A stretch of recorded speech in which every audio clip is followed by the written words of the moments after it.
Good afternoon, everybody. Thank you all for coming to this Saturday afternoon presentation at the Lubeck Library. And it's really great for me to see so many people that are interested. I don't want to speculate how many of you know Miles or grew up with him, but you're all interested in history, I guess. So let me start by introducing myself. I'm Ben Levick, and I'm an active library user. I'll just leave it at that. And but as far as history, I just want to start with a quote. If you don't know history, then you don't know anything. You are a leaf that doesn't know if it's part of the tree, by Michael Crichton. And I'm hoping that I'm sure Miles will show us different branches of the tree or the trunk, or will help educate many of us, including myself.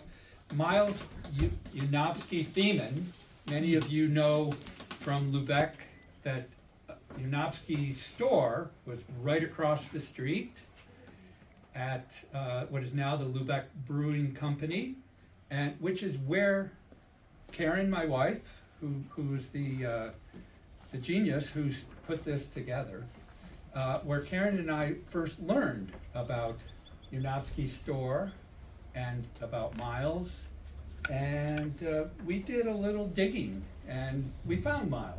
We connected, and now we're friends, and now he's here. But also of note, we live in the house that Miles grew up in. So we feel like there's some pretty good spirits there. And just on a personal note, our families had some similar histories, that my family, as well as his, were mercantile merchants in small towns.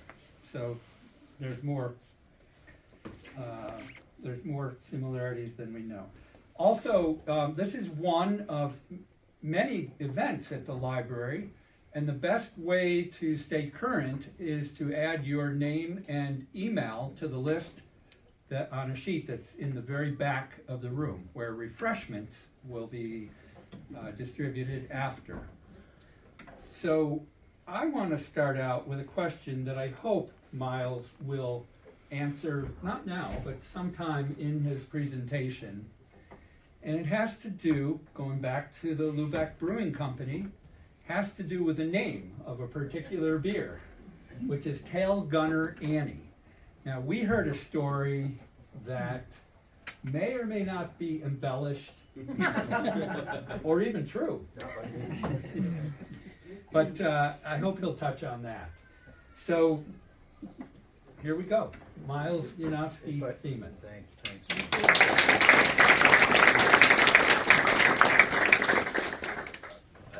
First of all, thank you all for being here. I'm intimidated, and that doesn't happen very often, by having all of you, particularly people who know me and know if I say something that whether it's right or wrong.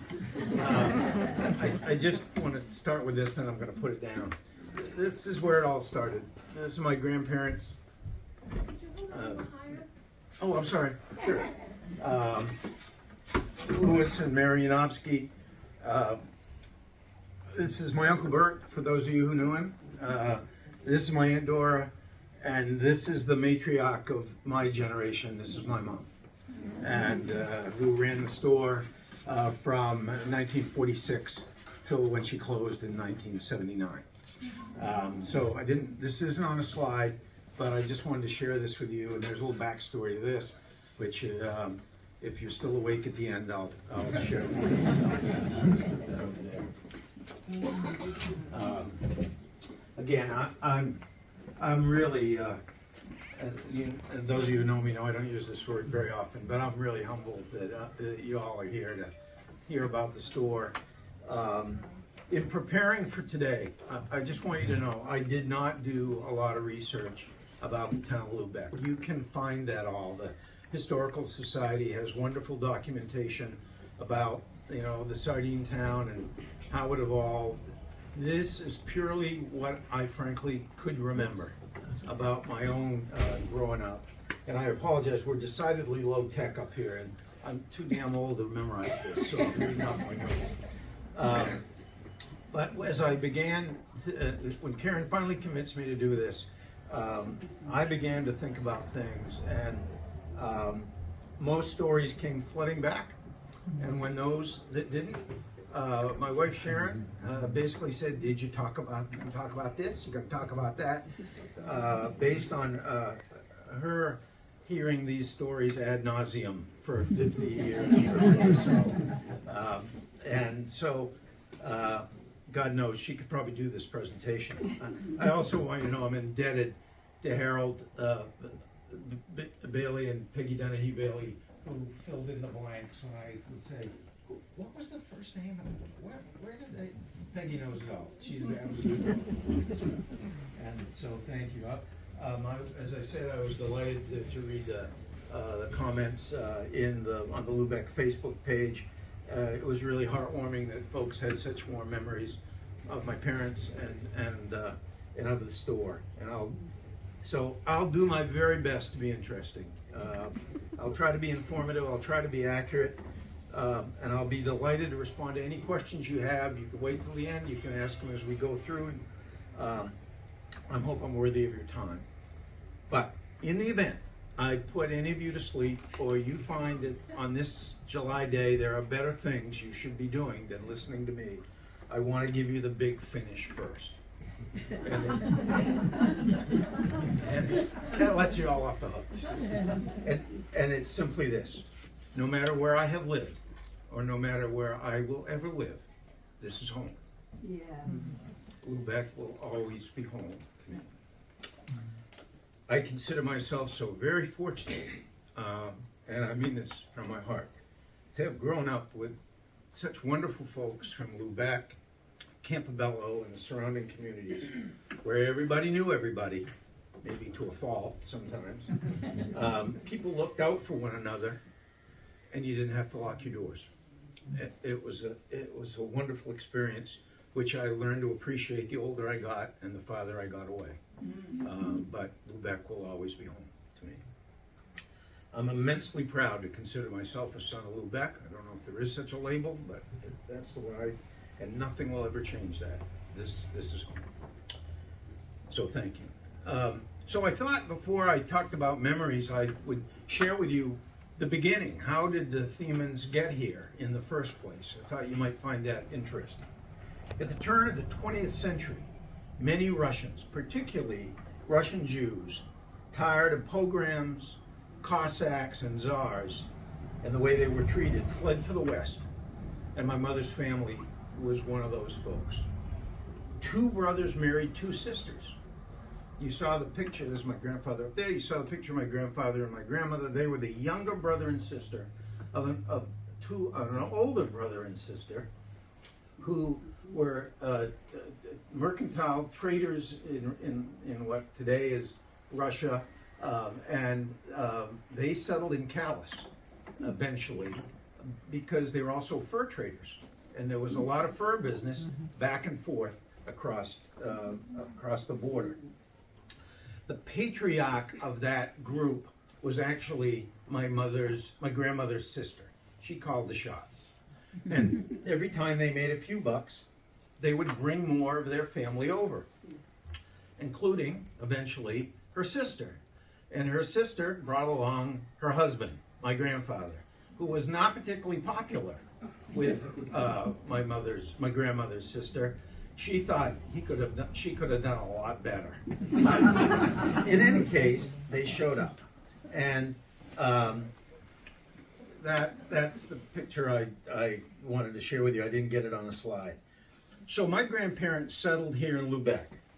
Papa started by settling door to door, needles, threads, garments, fabric, whatever he could. But he sure wasn't moving to Kalis, because that's where his sister-in-law was.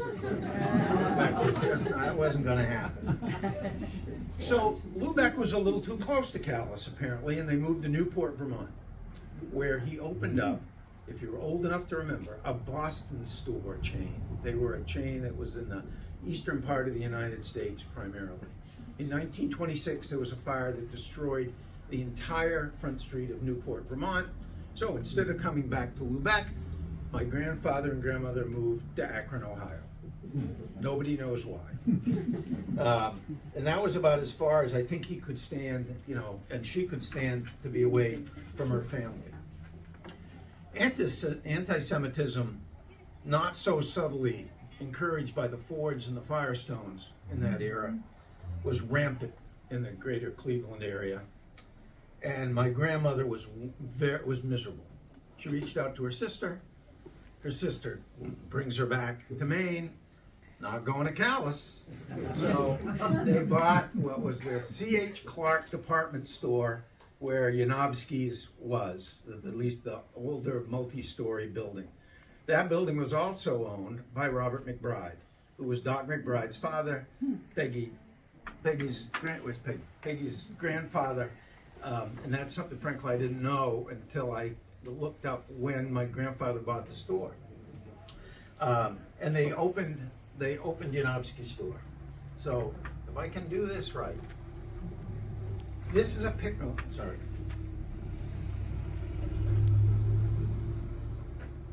Did that move? It didn't. Okay, we'll do it again.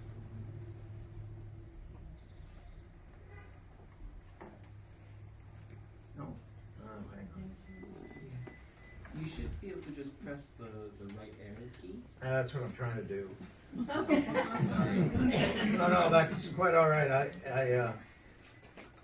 I didn't take, I don't think Miss Searles taught any high tech. And I sure didn't take typing, so there you go. I can't get that icon. It's just, There we go, I got it. nah, so you're hitting this one. But here, you should just be able to do, wait. Do that? Yeah. Okay, so we go there. Yeah. So you can just hit this arrow. Okay. But I can hit this arrow too? Yeah. Yeah, there you go. All right, that's what happens, you get ahead of yourself. Okay, Cool. So this picture, for those of you who can't read the front, I know a couple of you came up early. The date of the Lubec Herald was April 7th, 1949. And this was what was the Clark's department store. And apparently they put new windows in, they made the front page. Not the court news, but the front page. And so that's the earliest picture I could find of the store.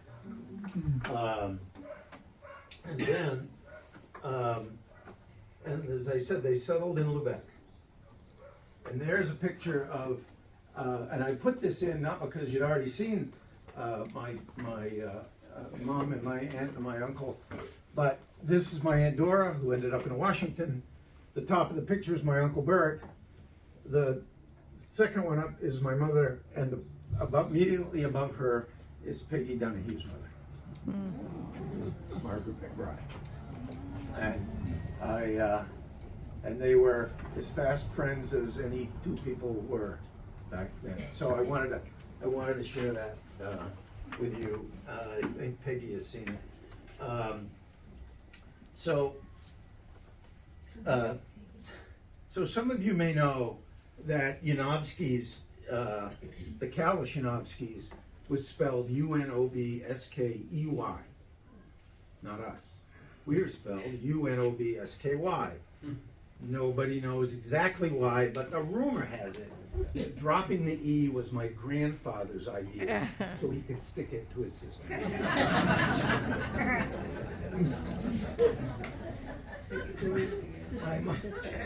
Here, you get much information. My mother, who had graduated from Western Reserve Normal School in Cleveland, which is now Case Western Reserve University, eventually moved to Billings, Montana in 1939 to teach school.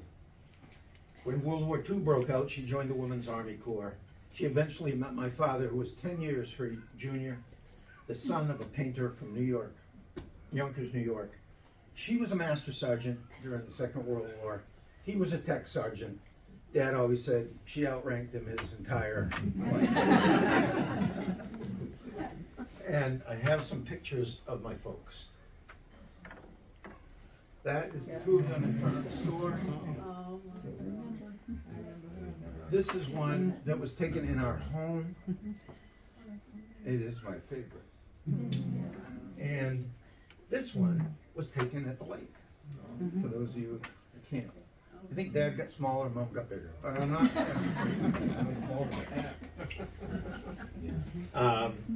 They got married immediately after the war ended, and they returned to Maine to work in the store.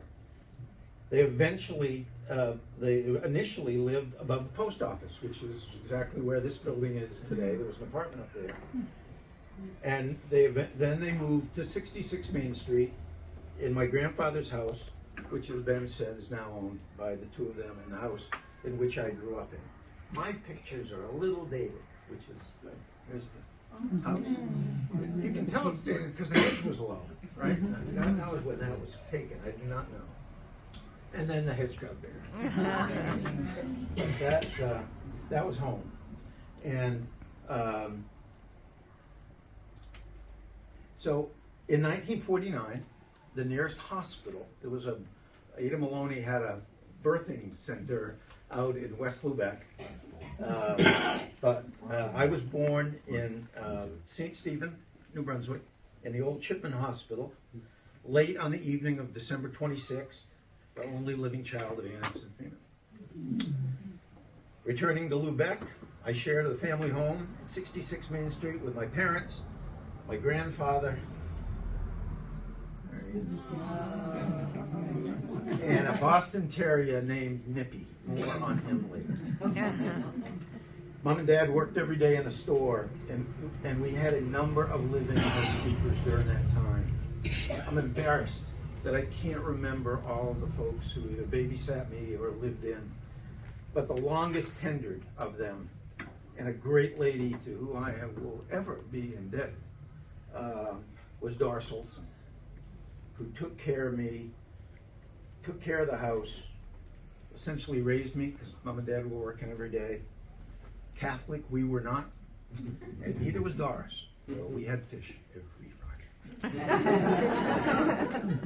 For those of you who know Rhoda Eaton and Laura Calder, Doris is their mother.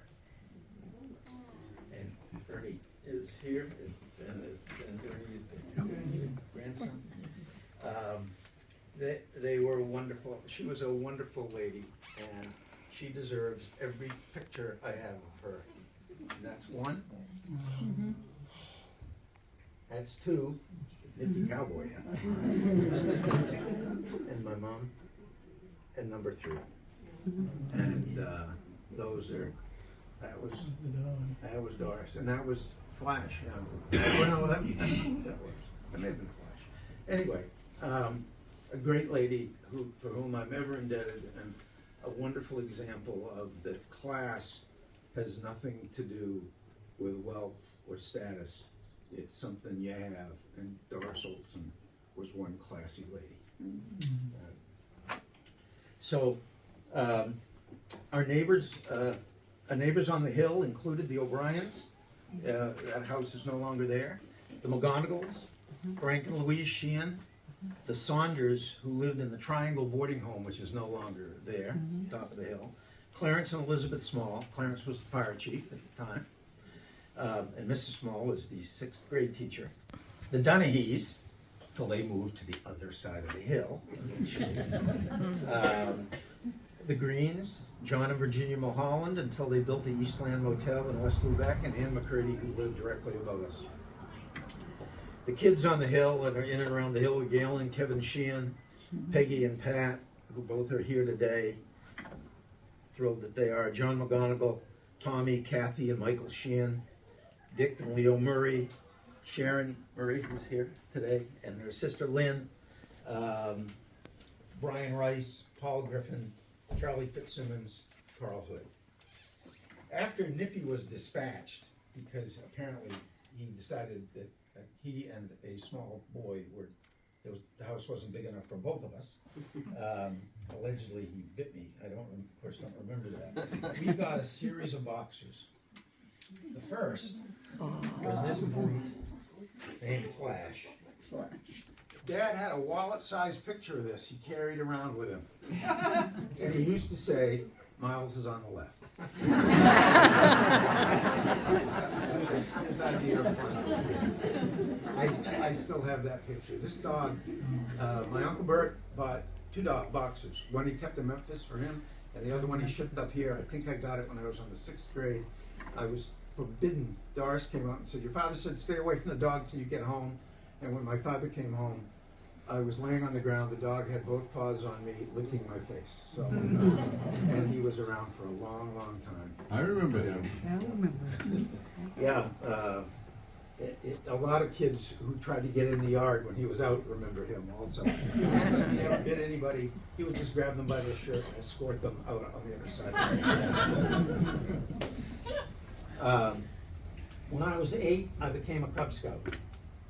This is a picture of David Bennett and I playing clarinet. David's grandfather was Dr. Bennett, who was a physician here in town. David moved away, I think, sometime when we were somewhere in our tweens, and I haven't seen him in years. But it was the beginning of my extensive musical career, and my clarinet partner several years later was Harold Bailey back there, and we played clarinet together. I just like it. You got a lot of pictures of people that, you know, have me in them, so I apologize for that. When I became 11, I became a Boy Scout. Reverend Donald Stockford was the Scoutmaster, for those of you who remember him.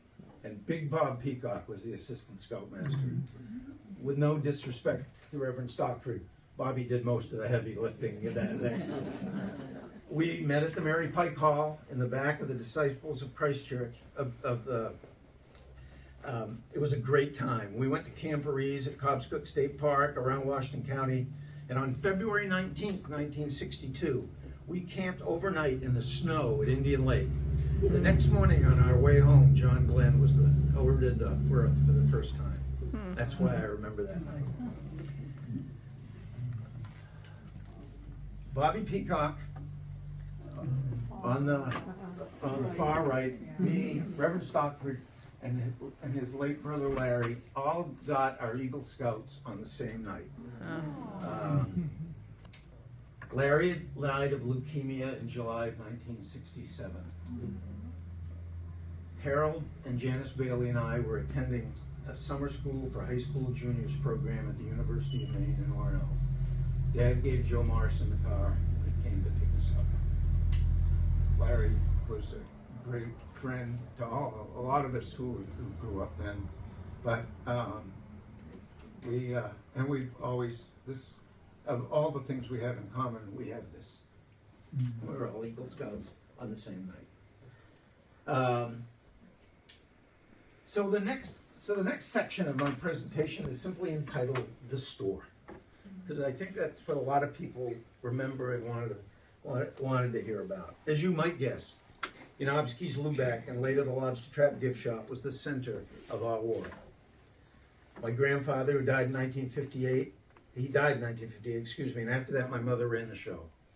My dad was her right hand, and Jimmy Simmons, who also owned the Western Auto across the street, was our store manager. And to say my mother ran the show was an understatement. It was my mother's store. As far back as I can remember, the wonderful ladies who worked there included Claire Matthews, you may remember Dodie and Clara, Jean Dixon, who anchored the staff, and at various times, Kate Kilpatrick, Kay McCurdy, Julie Fanning, Rachel Mulholland, Helen Thompson, Hannah Schofield, Minnie Ross, and Marjorie Davis all worked there, and I apologize if I missed anybody. On the men's side, Russell Harvey, John Barker Jr., John Barker Sr., and Dickie Guptill all worked with Dad. And of course, there were oodles of high school girls who worked there after school and on the weekends. Anyway, the store phone number was 54-ring-2. Our phone number at the house was 54-ring-3. I don't think there was a 54-ring-1 because we had a private line, a semi-private line, and that was a big deal back in those days. My mother was always promoting something. There was there were fashion shows in the old high school auditorium. And of course, every show had to have an MC. I don't know who that is, but that picture was taken in 1956. There was a mimeograph machine on the second floor of the store which produced advertising and handbills on a regular basis. My mother made them up and printed them. One of my jobs was to pass them out to the women who worked in the sardine factories and the men at the American Can. I don't recall going to North Lubeck Manufacturing because I think it was out of town, frankly. But the Peacocks, Austin Callahan, who ran the Alco, Emery Hallett at the American Can, Frank Woodworth at Factory B, all allowed me to walk through the production areas. I remember coming back to the store one day and complaining that I didn't want to do it anymore because the floors were slippery. They were wet. I'm sorry, the floors were wet, they were slippery, and it smelled in there. My mother was quick to point out in no uncertain terms that the ladies cutting and packing those sardines were the hardest working people I would ever meet anywhere I ever went. And she never wanted me to hear me complain again. She was right about the hard working, and she was right about me not ever complaining again. And of course, those of you who know me, I love to talk. That reminds me of another story. My dad and I were standing outside of the store one day when some tourist walks by. Peacocks was in full throat. I mean, the aroma of the factory was everywhere downtown. And you all, depended on whether they were packing oils or mustards, but you could certainly tell. And this lady stuck her nose in the air and said to my father, "What is that awful smell?" To which my father replied, "Smells like money to me."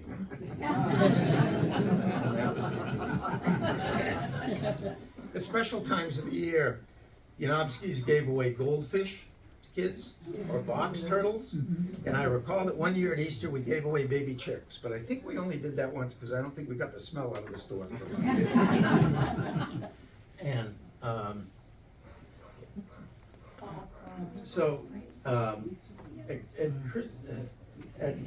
I'm a little ahead of myself, I apologize. For the Christmas holiday, from Thanksgiving to New Year's, the second floor of the store, which was really a warehouse, was turned into a giant toy store, at least giant by our standards.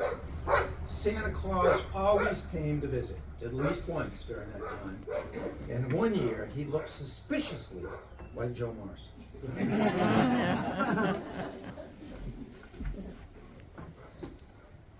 I wish I could memorize this, but you'll bear with me. They're a little out of order. Every purchase. Sorry. Every purchase got a premium ticket. They were worth 1%. I mean, there were S&H beam stamps and other stuff, but my mother was right there with them. And when you accumulated, $100 worth or whatever you accumulated, you came in and you put the premium tickets down, and that was discounted from your bill. To this day, people send them to me. They're addicts. One year there was a store anniversary, every year there was a store anniversary, and my mother and Doris would make homemade cupcakes, and in some of them they would put dollar bills. That was a big deal because if there were any left over, they came home.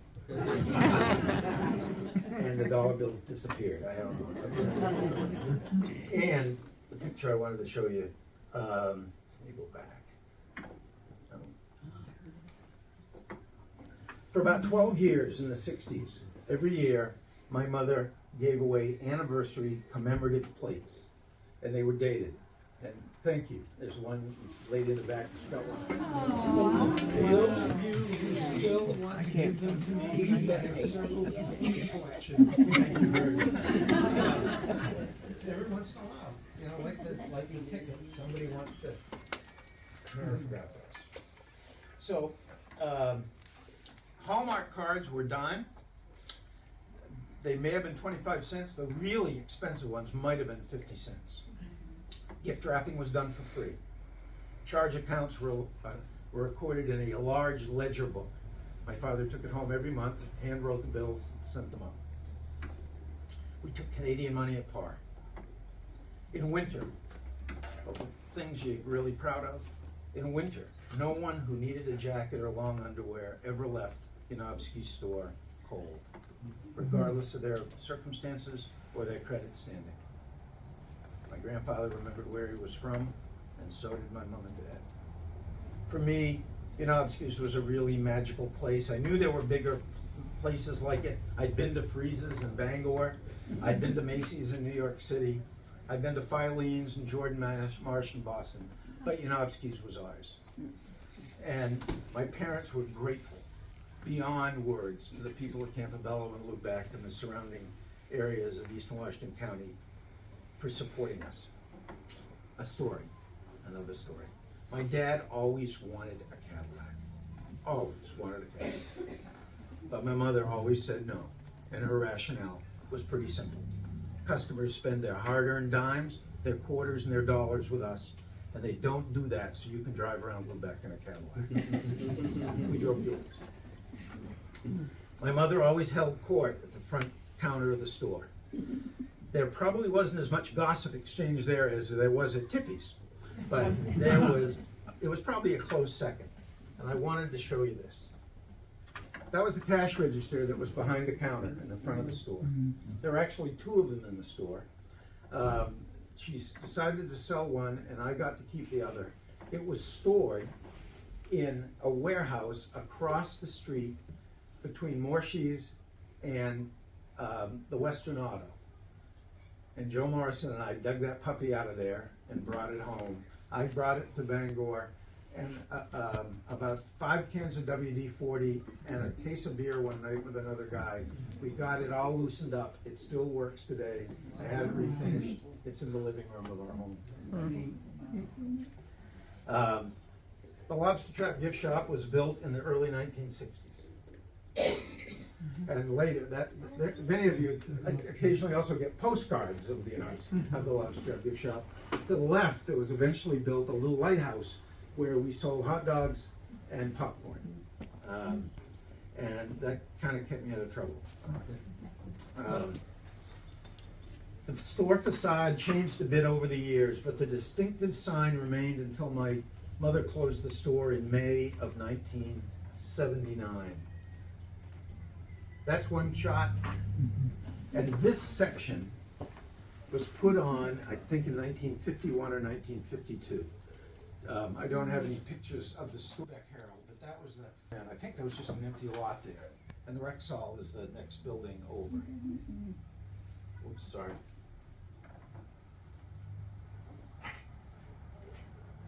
Oh, didn't want to show you that one yet either. In 1969, 79, this ad ran in the Quoddy Tides. Harold Bailey found it for me. Thought I would just share it with you. That was for going out of business. And that was the sign. When she was closing and the store, it was, I called my friend Bob Peacock and said, I don't care what you're doing, you gotta go down and take a picture of the sign. That's all I need. And that is it. Mom always was fond of saying that not everybody in Washington County can spell Theeman, but everybody can spell Yanofsky's. Being the only Jewish family in town was really not an issue. For those of you who like to read, obviously we're in the perfect place for it. There is a wonderful book by an author by the name of Stella Suberman called The Jew Store. It tells the story of a Jewish immigrant family sponsored by the Peck family. For any of you who are from the Southeast, Peck department stores are in Atlanta, and through the Southeast. And that they would resettle people in small towns throughout the Carolinas and Tennessee and Florida. You change the name of that book to the state of Maine, or any other in the U.S. for that matter, and you pretty much have the story outline of my family, of the Yanofskys, whether they were in Calais or Lubec. That's how we got here.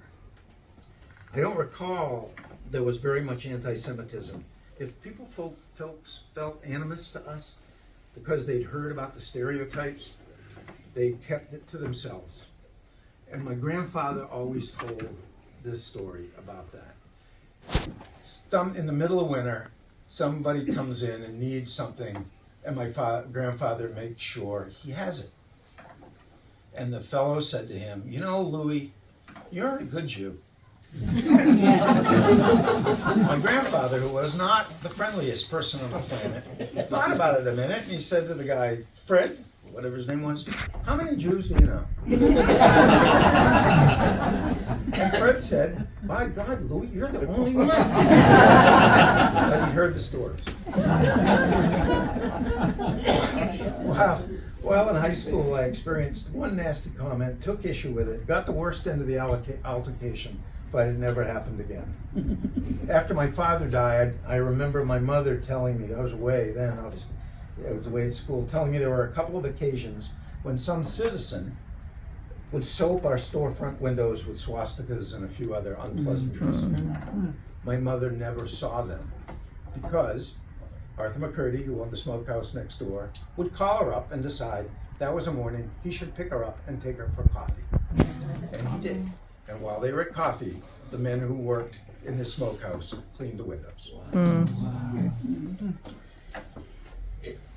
It's a small town, and people took care of one another. My dad also joked that it wasn't true of everything people could remember, but in Lubeck and Campobello, they always knew when it was the Jewish holidays of Rosh Hashanah and Yom Kippur because the store was closed. We didn't open. My dad always said we didn't need the money that badly. We couldn't close on those holidays. Those are the things I remember about the store. Here is a list of other things that I remember that Sharon was incredibly helpful with, and I just want to share them with you, and I suspect you will remember much of them. You know, Water Street downtown in the 50s and the 60s was a pretty bustling place. There were a lot of stores. The Eastern Steamship dock was at the very end of town, near where the end of the boat ramp is now. I remember it vaguely, because the boat sat on the tides, and you had to go down this big ramp to get on it. In between, on the Water Street side, there was the Water and Electric Company. I'm sorry, the Seaboard Packing Company was at the end until it burned down. And then there was the Water and Electric Company. There was Agnew's Restaurant. There was Summers Hardware Store, which became the Western Auto, staffed by a wonderful fellow by the name of Basil Huntley, for those of you who may remember. Morshi's Grocery, staffed by Ernie Fernal and the owner, Chick Sheehan, who was one of, how many Sheehans, Joe? 5, 6, 7, 5 Sheehans that all lived in Lubeck. Most of them lived in Lubeck, all the men did. There was McCurdy's Smokehouse, there was the Lubeck Herald, there was Mulholland's Market, there was Dodge's Store, there was Wilson's TV and Radio Repair, where Pawnee Wilson, I have no idea what Mr. Wilson's first name was, but everybody called him Pawnee, P-A-W-N-E-E. He was the guy, when your TV broke down, he walked in, excuse me, it's my agent. He was the guy who walked in with these huge boxes. And he opened them up, and there would be TV tubes in there this big. He'd open the back of your set and put a new tube in, TV worked, and went away. Also there, Mrs. Wilson did all the alterations for the store. So if you bought a pair of pants, they were too long, she took care of it. And as a kid, I was back and forth across the road all the time. The Anchorage restaurant was here. There was it was owned by Jimmy Simmons' sister. Upstairs from the Anchorage restaurant, there was a small meeting room where the Lions Club met once a month or every couple of times, and every once in a while there was a bring your son or daughter to dinner, and the room peaked. My father was about 6'3", always sat on one end or the other, but not on the sides. After that, there was Peacock's Factory, obviously. There was Stewart's Pool Hall and Bowling Alley, which I wasn't allowed into for a long time. But if you wanted to do pin setting, I think it was 10 cents a pin. 10 cents. They were all manual guys. He's hanging out. You've probably seen pictures of people doing that. And so that was pretty much what I remember as being that side of the street. On the other side, we started with Tippy's, where everybody knew what a regular was. For those of you who don't, it's a coffee with cream and sugar. The Bar Harbor Bank, the empty lot where the Lobster Trap gift shop was built, an insurance office with Agnew's Barber Shop above it, Maybe's Drugstore, our store, and the Rexall run by the Malmans. And then the post office, Cheney's Barber Shop, a residence, an open lot, Wilson's Department Store, owned by Janice Wilson's father-in-law, and I used to get Tootsie Toys up there. We didn't sell them in the store, but Martin would sell me Tootsie Toys, and I would make sure my father didn't know. My mother knew. And then, I'm sorry that I have to keep looking down at my notes. After that, there was the Red Front. Does everybody know what the Red Front was? It was the great AMPT company. All their storefronts were painted red. The Flowers Shoe Shoe Shop, the Eagle Theater, and Fred Kelly's Bike Shop. And if you were never in Fred Kelly's Bike Shop, it was an adventure. The path to where his workbench was changed about every 2 weeks. This one. It was just a tiny little place. On the other side of where the bridge now is was the Alco Canning Company, and at the very end was the Puss in Boots Cat Food Factory. They were both in what we always known as Brownville, the Brownville section of town. We had 2 car dealerships, McCurdy's, Quaddy Chevrolet at the traffic light, and Sheehan's Ford at South Lubeck Corner.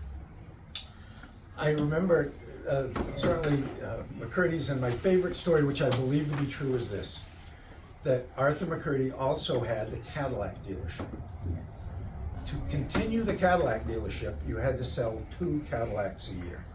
He sold one to himself, one to his brother George. Sheehan's Ford dealership was on the South Lubeck corner on the way to Quaddy Head. The thing I remember about one great day there was when the first Ford Mustang arrived. Every dealership in America had to have one. And it was, for everything you'd read about Mustangs, there it was.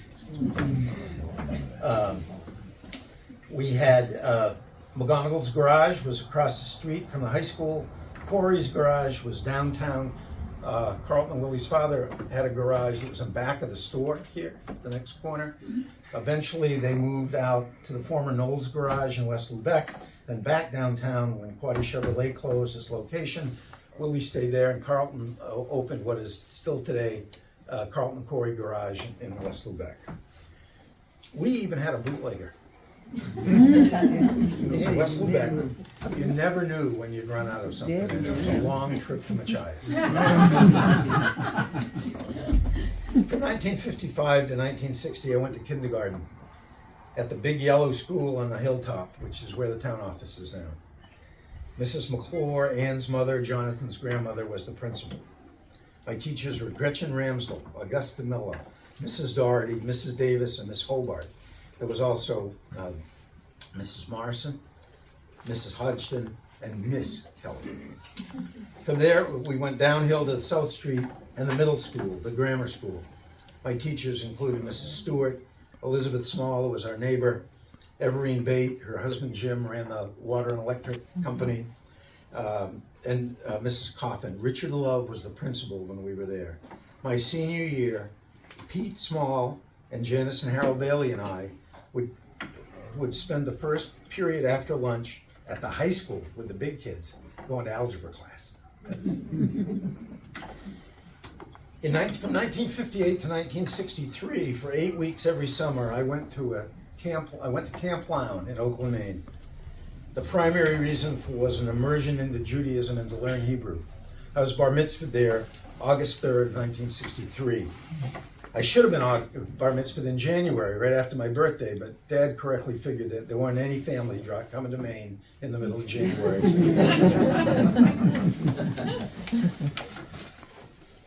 During the last couple of winters leading up to my bar mitzvah, I was tutored in Hebrew by Reverend Frederick Turley, who was the minister at the Congregational Church. He learned Hebrew at the Bangor Theological Seminary. Years later, he wrote an I Remember column, which always appeared on the back page of Down East magazine. It was entitled Lubeck's First Bar Mitzvah. If you'd forgotten my name, you called me Mark, but you got it. And you can still find it on the internet. It's still there. For religious holidays, Rosh Hashanah, Yom Kippur, Passover, we went to a small Orthodox synagogue in Calais and stayed with my great uncle Morris Holland and his wife. Jewish folks would come from all over. Calais, Eastport, Lubeck, us, and in the Canadian side, St. Stephen, and all the way almost up to Fredericton, because that's where a lot of folks have been born on that side. The congregation would hire a rabbinical student from Montreal to lead services. The building is now long gone, but there is a commemorative plaque on the side of the road. The memories, though, that will remain. In 1962, the bridge to Campobello was completed, and the ferry rides from the seaboard dock over to the point on Campobello ended. And I think they went every hour on the hour for every day of the week for God knows how long. When the bridge was first opened, the Canadian government, in their infinite wisdom, decided that they didn't need a port of entry that was open 24 hours a day. And they closed for like 12 hours a day. The folks on Campobello didn't take kindly to that, and neither did the folks on this side. So they organized a caravan of cars that started on one end, would go through both points of entry, up to the top of the hill on Campobello, turn around and come back. And they did that all night long for several weeks, as I recall. And then Ottawa, in its infinite wisdom, decided, 24/7 isn't such a bad idea, and the caravan went away. In 1965, the Lubeck High School band, including a few of us who'd been recruited to the band when we were in the 8th grade, including Harold, Janice, myself, took a magical bus tour to Washington, D.C. for the Cherry Blossom Festival. We were told we were the smallest band at the time ever to compete. We toured the monuments. We met with Senator Margaret Chase Smith. We marched in the parade. Band was a very, very big deal. I don't know exactly how much the people in this town raised, but the number $15,000 comes to mind. They put us on buses. We had a hell of a time. I wasn't supposed to say that. We had a great time. And then when we came back, we traveled all night. We got to Whiting Corner, and the caravan of cars met us there and followed us all the way to the gym. It was a magical week. We had a great time. We also marched in the Belfast Broiler Festival, the Memorial Day celebrations, and July 4th holidays here in Lubeck, and I think at every Shriners event around the state. Band was a big deal for us. Yeah. Big deal for us. In 1964, my class moved to the high school with the big kids. I wanted to be cool, like Richard Winchester and Joe Morrison. I ended up in the nerdy end of that. Mrs. Ann Garish taught languages. And Miss Elizabeth Mulholland, the most memorable teacher I ever had. High school, college, graduate school, and whose voice I hear whenever I dangle a participle. Taught English. She taught me how to write. And it served me well my entire life. Miss Searles was the business school teacher. I talked about her earlier briefly. Had I taken one of her classes, perhaps I wouldn't type with 2 fingers today. Calvin Case was the maintenance man janitor. He was coochie to us. He was a character and a half in this town. Lawrence Dorr was the no-nonsense principal. My favorite Lawrence Dorr story when I was in school. During hunting season, a lot of the guys would go hunting in the morning or after school. And they would come to school, 8 o'clock, whenever we started. Lawrence wouldn't allow them to keep their guns in the car. So, where they put them? In the corner of his office. They were stacked like cordwood.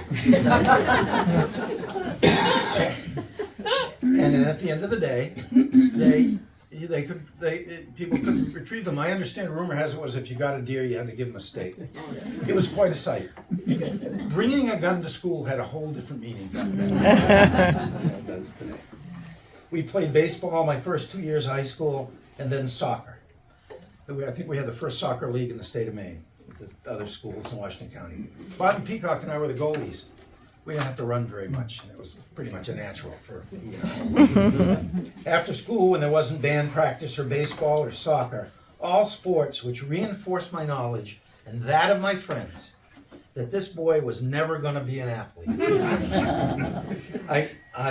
Because my athletic prowess peaked. Oops, sorry. Come on. Sorry. At a very young age. Oh, That was a we July went back. 4th. Oh, sorry. That was a July 4th celebration. It doesn't want to stay there. I don't think I won that race. But I never got any faster. Sorry, it was too good to pass up. So when we weren't doing that, I worked in the store. I opened boxes, I fixed stock, I set the display windows, I emptied baskets. But the most important thing I did was I learned how to interact with people. I also worked shifts at the Lobster Trap gift shop and the Little Lighthouse next to it, which I talked about. I didn't appreciate it at the time, but learning how to talk to people, learning how to sell, whether it was popcorn or big yank jeans, and how to take care of customers and how to listen to them became the basis of my professional career, because that's what I did for 45 years. I moved on from popcorn. In 1964, in August of 1964, the Roosevelt International Park was dedicated. Prime Minister Lester Pearson and President Lyndon Johnson were both there. It was a big deal. The cottage property had been sold by the Roosevelts to Armand Hammer and his brother in 1951. And about 2 years prior to that, the Hammers, who I'm sure were extraordinarily well connected, suggested they would donate the park for an international park. Great idea. So, of course, I got a story about that, which I will share with you in a minute. The road to Wilson's Beach and Welch Pool, for those of you who remember, ran right in front of the cottage. You know, it was just another place. It was no big deal. In fact, Democrats lived there. And if you were on this side of the island, you could count the Democrats in Lubec on one hand, back in the 40s. Maybe true of Republicans today, but the Democrats then. But the biggest event at the cottage was not the International Park dedication. It was in 1959 when scenes from Sunrise at Campobello were shot there. Greer Garson and Ralph Bellamy were the stars. And Dory Sherry wrote the screenplay and was the director. When he first got to the island, Mr. Sherry asked one of the Canadian folks who were there, "Are there any Jews here?" And the answer was, "Well, of course there are. There's Sidney and Theeman, Lubec." Phone rings one night, and it's Mr. Sherry. And my father is having none of it. He doesn't believe that's Dory Sherry on the other end of the line. And eventually, Dory Sherry convinced him that that's exactly who he was. And he said to my father, "Can you make blintzes?" And my father said, "Sure." And Sherry said, "Would you make them for me?" So my father, every night, took over the kitchen for the 3 weeks that Dory Sherry was there. And every other day, he would drive them across the bridge, got VIP treatment at the movie lot, and delivered the blintzes to Dory Sherry. Small town. Harold and Bruce Mulholland had the Bangor Daily News paper route. They were delivering the Down East edition. I think there were 5 or 6 editions of the BDN back then. I walked with them every Saturday. We walked through the whole town to deliver the paper. Growing up, I always thought that sports scores from a Tuesday night always showed up in everybody's newspaper on Thursday. You know, we didn't get the next day report. But I remember walking with Bruce and Harold like it was yesterday. Richard Winchester taught me how to ice skate at a pond in Brownville, but we also ice skated in the pumping station road. I don't know if kids still do that today or not. One of the neat things about living in a small town, the fire station, which was on the far hill in back of near where Peggy lived on the other side of the hill, was staffed 24 hours a day. Most of the time when I was a kid, Bunky and Paula Tinker were there. You always knew not exactly where a fire was, but you knew the general area because the town was divided up in 25, 30 different areas. And if the fire was in South Lubeck near Quaddy Head, that might have been 54. So you'd hear 5 toots and then 4 toots. And if it was somewhere else, it might be 2 and then it would be 3. And the horn would go off at all hours of the night if that was where a fire was, because that's where the volunteers knew to go. And eventually they would catch up. Bunky, did I get that about right? And you know, some places at night you hear trains go by. Some places at night you hear the airplanes land. We heard the fire alarm. We had a sledding run that went from the top of the Catholic Church parking lot almost to what was then Bunker's store near Flatiron Corner on Main Street. I always thought that was the steepest and tallest sled run. I mean, the next one would have had to be Mount Everest or something. And when it was really snowing and there was no traffic on the road, we slid down Main Street from my house, or the triangle, down to the traffic light. It wasn't very smart, but you know, that's what you did. On the winter weekends when we weren't playing basketball, we'd pile into someone's car and go to Squaw Mountain in Greenville to ski. Bobby Peacock's grandparents lived there. We also went to Mount Jefferson and Lee, where one Sunday, exhibiting my prowess as an athlete, I crashed into a tree, I think, or fell down or did something, and I went to one of the 2 hospitals that were in Lincoln at the time. I got x-rayed, my ankle got x-rayed, and then I was practically carried into the house when we eventually arrived back in Lubeck by Bob Peacock and Joe Morrison. My mother was hysterical. My father took one look, smiled, and went back into the other room. I got better. Each year as winter turned into mud season and found its way down east, we spent most of my parents' free time at our camp at Indian Lake. That's the lakeside view.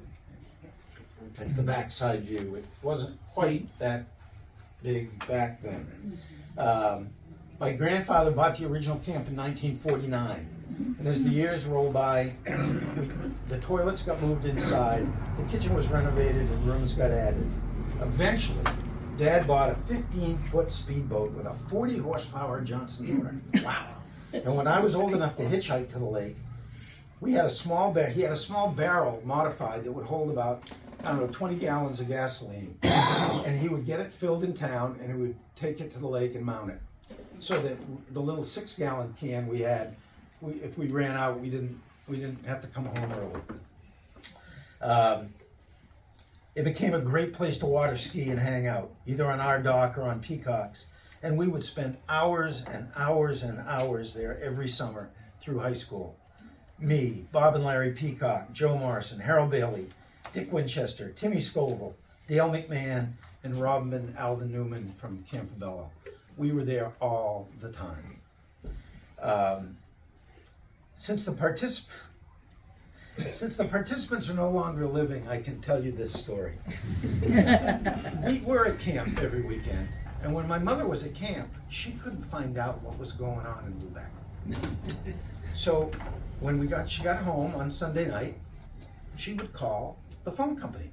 The phone company office is, I think, in the building that used to be next door. The operators who worked there, who connected the switches, used to leave some of the lines open so they could hear what was going on. And nobody can get indicted because I think they're all wrong. And that's how my mother, and maybe others, found out what the hell was happening in Lubeck. It was not quite the NSA, but it was pretty good. That's how you get your gossip. In the spring and in the fall, when we couldn't get into the gym, we played basketball or baseball or touch football wherever there was space. Reverend Stockford had put a net in the back of the Mary Pike Hall and paved that area. Charlie Fitzsimmons and Gail and Sheehan, Carl Hood, Tommy and I played basketball in Tommy's backyard or McGonagall's backyard or there. Inside, we played half court at the Rogers Barn in North Lubeck, at Varney's Barn in West Lubeck, half court, in the Pike Barn in West Lubeck, which you could play full court in, but you had to watch where the holes in the floor were. We had a good time. Baseball was played in the field behind McGonagall's, on Lawrence's lawn in North Lubeck, behind Cox's in the far North Lubeck, near where Walstons lived. Bruce Cox, Zachary Walston, Alan and Leroy Kelly, Gary Stanley all played there. We played at Peacock's, where Big Bob finally got tired of us running out in the street for baseballs and built a backstop, which was there until just a couple of years ago. That was also the primo touch football location. My dear, dear friend Zachary Walston and I spent a lot of time together talking sports. He loved the Milwaukee Braves, and he loved Johnny Unitas. He got the Sporting News, if any of you know what that is. It was a paper published in St. Louis every week, and it contained every box score of every baseball game, or every basketball game, or every hockey game that was played. We poured through that thing like we actually knew what the hell we were doing. We played imaginary baseball games together. We tore up every golf course in eastern Maine and the old course at the Algonquin. And we played on a 3-hole course we carved out of the fields and the woods behind Walston's farm up at the end of North Lubeck. It was a glorious time. Zach was murdered in August of 1992, and we didn't get a chance, all of us who loved him didn't get a chance to grow up anymore with him. One of the things I remember, which is kind of really probably a very silly thing, is that when you left downtown Lubeck, there was a traffic light at Flatiron Corner. The next light that you saw, if you were driving to Bangor, was in Ellsworth. There were no blinking lights, there were no traffic lights, there was just drive on through and get there. Certainly not true today. We had a town dump. It was on Boot Cove Road, not too far from the Quaddy Light intersection. A great place to shoot rats. Penny Dearborn was the trash collector. We had a large trash barrel in the backyard, which a lot of other people did. We burned our trash there. We covered it with a grate that mysteriously disappeared, a fish grate that mysteriously disappeared from Peacock's. Penny would roll the barrel onto his truck and leave us an empty, and he did that, I think, every couple of weeks for years and years and years. He was the trash collector. One of the highlights of the year for me, as I was growing up, was town meeting day. The town reports were printed ahead of time, and everybody could tell who paid their taxes and who did not. There were pages and pages of people who paid their taxes, and there were pages who did not. I don't think you could get away with that quite today. Voting for town office started at 8 o'clock in the morning, as I remember, and they stopped at 2. That's when the town meeting started. The meeting began thereafter, and the election results were announced at the end. Joe Ingalls, for those of you who remember him, was the moderator when I was a kid. He was followed by Roy Bailey, and then Harold kept the legacy going after that. In addition to being the purest form of democracy, there were usually a few items that in the warrant that generated raucous exchanges. Mostly often the cost of the town office, the road crew, the police and the fire departments, and the schools. It was great theater. It really, as I look back on it. And my mother, the first female counselor, town councilor in the history of the town, was usually right in the middle of stuff. Growing up, Alden O'Brien was the manager of the bank where I kept my Christmas club at Bar Harbor. Years later, when I needed money to go to graduate school, I asked Alden if I could borrow $4,000. He said, well, we'll find some federal program or something that'll take care of that. And I got my money. When I graduated from school, I had worked and I had the money, and I didn't want to have to pay the more interest than I'd already accumulated. And I walked into the bank, and I said to Alden, what do I owe you? He went back to his desk, and he came back in a few minutes, and he said, there's a $20 filing fee. I borrowed $4,000 for 2 years for $20. Wow. Small town. People take care of one another. There were regular square dances for folks of all ages at the gym, and dances at the Twin Spruces and the Odd Fellows Hall. As the group got their licenses, Joe first, Zach Walston, then Bobby, we would often go to Machias to the movies. One night in particular, we were in Bobby's mother's Chevelle. Well, when we got back to Peacock's, as we always did, we piled into the TV room so Bobby would inspect. There was a sacrosanct rule, no drinking, absolutely none. And on this night, Bob said, "You guys have been drinking, you're done, we've had it." And we were scared to death, because we hadn't been. There's Jeff Barney and I looked at one another, and we said, "Excuse us just a minute." And we ran out to the car, and we pawed around on the floor and found the wrappers to the butter rum lifesavers. We brought the wrappers in. "Please, Bob." And Bobby and Larry convinced their father that that's all that it was. Jeff's mother had been in the Army during the Second World War. My mother had been. Jeff and I knew we were never getting out of the house again the rest of our lives. And Bobby and Larry knew they were never getting out. But we were saved by, fortunately, we must have the windows up going home because the butter rum lifesaver wrappers are still there.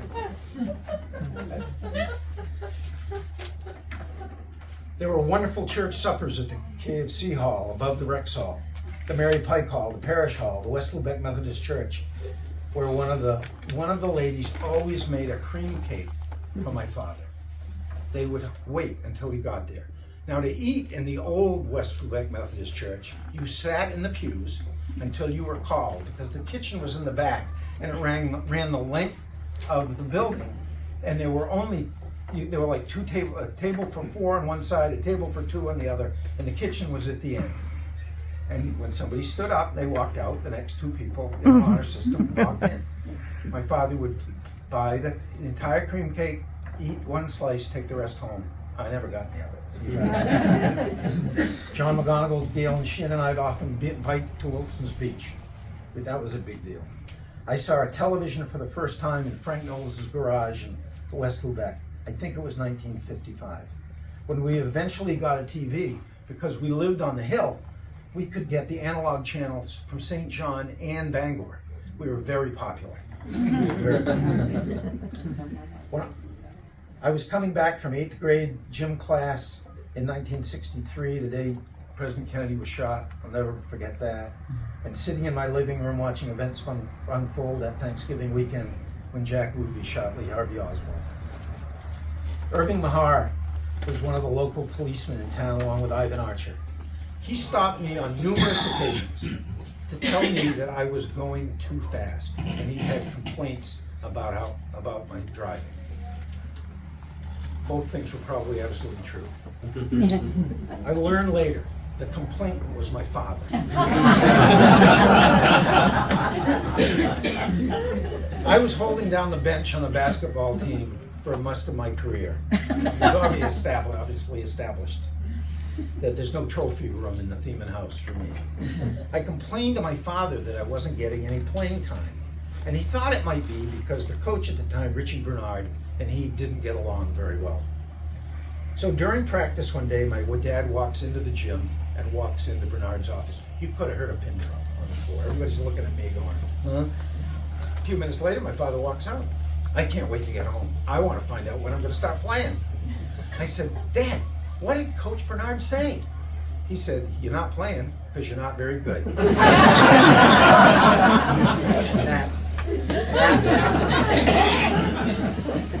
I graduated from Lubeck High School in 1968. Oh yeah, there's probably pictures here of this. Let's see. That's That's most of the kids in my graduating class. Some of you are in there, maybe. Harold, I know, is in there. Janice is in there. I think I can name everybody. We had our 50th anniversary high school reunion 5 years ago. We didn't have a 55th. We're hoping for a 60th, if all goes well. 30 days after I graduated from high school, my dad died at 49, following 2 years of kidney and heart failure. My mom spent every dime we had paying his hospital bills. The spring before he died, she sold half her interest in the store to him, turned it over, because she wanted to assure him that by that gesture, he knew he was going to continue to live. He died 3 months later. She paid estate taxes on that ownership. Things you don't ever forget. On one occasion, my dad was so ill that Dr. McBride came to the house, took one look at him, called his office, closed the office for the day, and drove him to Boston in his car. On another occasion, he needed to go to the hospital, and because the EMTs, the way the house is built, couldn't get a stretcher up over the stairs, And around to the bedroom, Irving Mahar, who some of you may remember, picked my father up like he was 5 pounds of sugar, carried him like a baby down the stairs, put him on a stretcher, put him in the ambulance, and he went wherever he needed to go. Small town, people take care of themselves. Of each other, I'm sorry. In September 1968, I left for college and then graduate school, and my mother kept the store up until 1979. I came home every summer, worked in the store. 1971, 1972, I was also an summer immigration officer at Calais and Lubeck. If I gave any of you a hard time, please, I apologize now. In the winter of 1971, I was getting ready to graduate from college. Mom asked me what I was going to do. I hadn't gotten into graduate school yet, and I said to her, well, just maybe I'll come back and run the store. To which she replied, I'll bring it down first. I went to graduate school. In the spring of 1972, before going off, Peggy Dennehy and I helped Dr. McBride and Father Peter Gorham write the federal Hill-Burton grant that gave birth to the Regional Medical Center at Lubeck. It was the last Hill-Burton grant in the country that was funded at 90%. That had nothing to do with me, but that had everything to do with Peter and Doc and demonstrating how important it was that there be a clinic here in town. My senior year at Penn, I had the good fortune,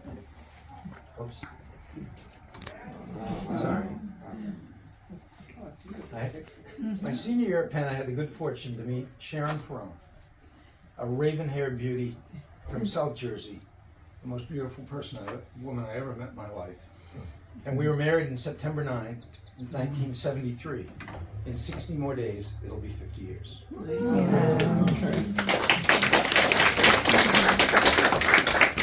Hi there.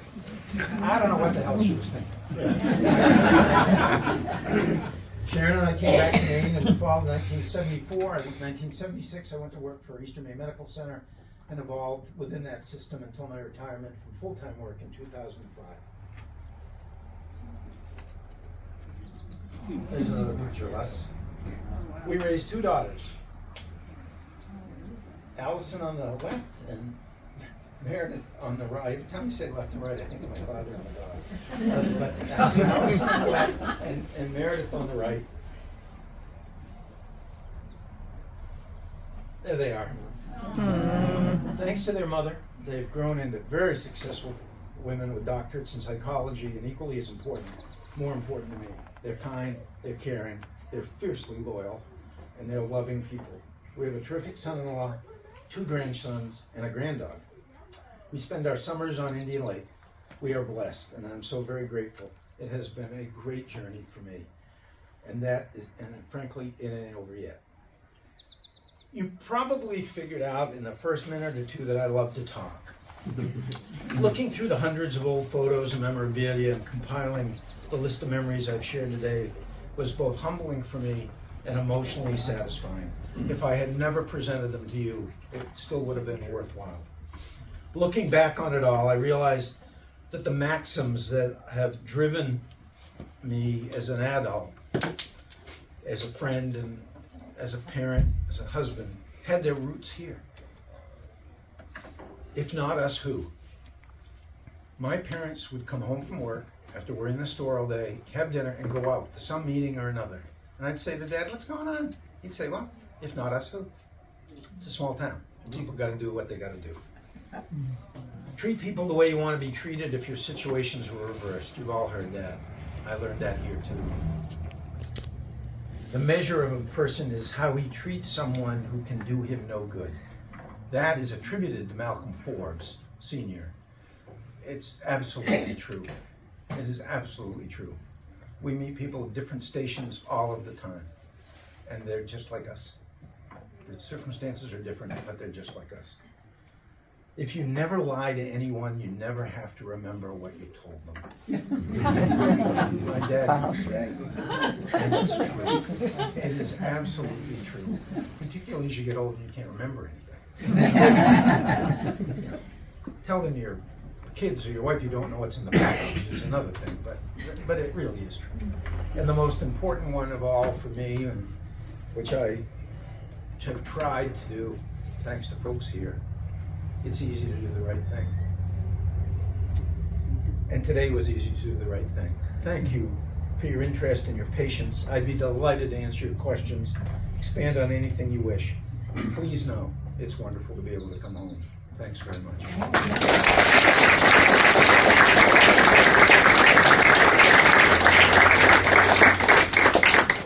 Are you still awake? Any questions? Anything to expand on? Yes, in the back. Ma'am. I just wanted to share a memory from university. Because 1965 was my junior prom year. And I went to Yanofsky's. Would you tell us who you are?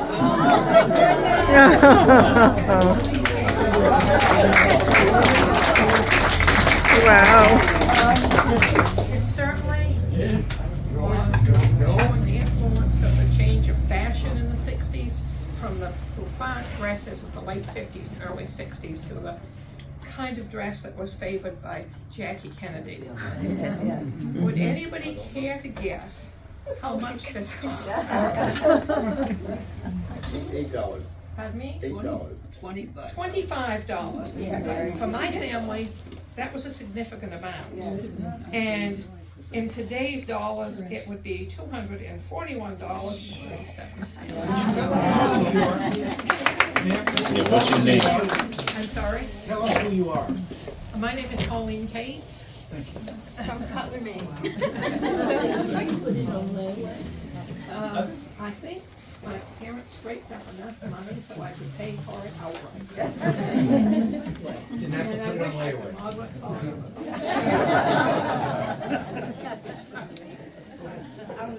I was just going to say that. Tell people who you are. Oh, Joanne Davis Matthews. Ann would go away. She told us she was going to New York, and I assume that's where she went. I mean, that's all I remember about that. But anyway, she'd go and she would say, I have all the designs, and I've brought you back dresses and prom dresses from New York. The very latest fashions. And do you know she did? She had as many prom dresses as most large freezes would have. And you could buy them on time. You could buy them charges. And they were beautiful prom dresses. Any other comments or questions? Ma'am? Yes. Hi, I'm Hope Joy Presley. Connie Wilson's name was Owen Wilson. Owen is Owen. Thank you, yeah. Thank you so much. Never knew him as Owen. He was Uncle Pretty much. Connie.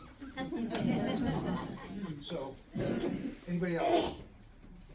So, I was a little reluctant to put this slide in the slide deck, but since we're all friends, we've known each other for a long time, I'm going to show you a picture, and I want to give you the background. When I came back from Florida to move back to Bangor, I had a very good friend whose name was Jeffrey Gass. And Jeffrey and I got to know one another, and he said to me, oh my God, you're the easternmost Jew in the United States. Yes, I am.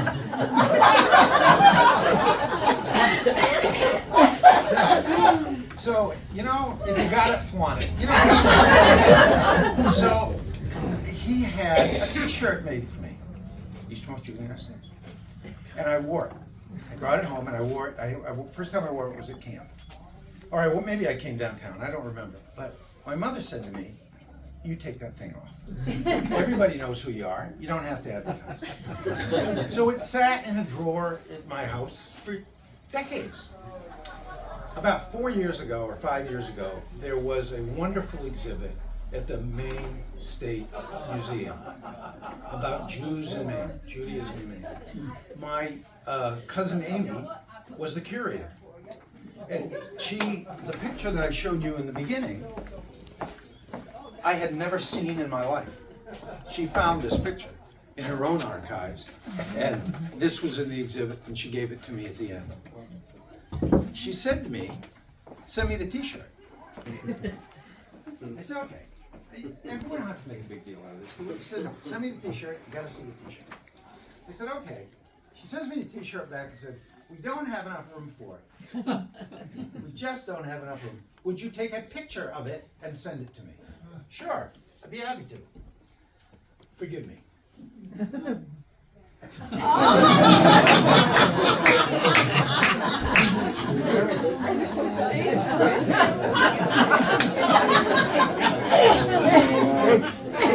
Dock in Indian Lake. So when I would travel, there were, when I was in business, I would, you know, you get to know people, and some you can tell a story to, some tell me you can't. I would see people years later who couldn't remember my name, but they would say, "Aren't you the?" Thank you all for coming. This was just wonderful. I'm just thrilled that you thought enough of me and the Theeman family and Yanofsky store to come out this afternoon. Thank you so very much. I'm going to be around for a while.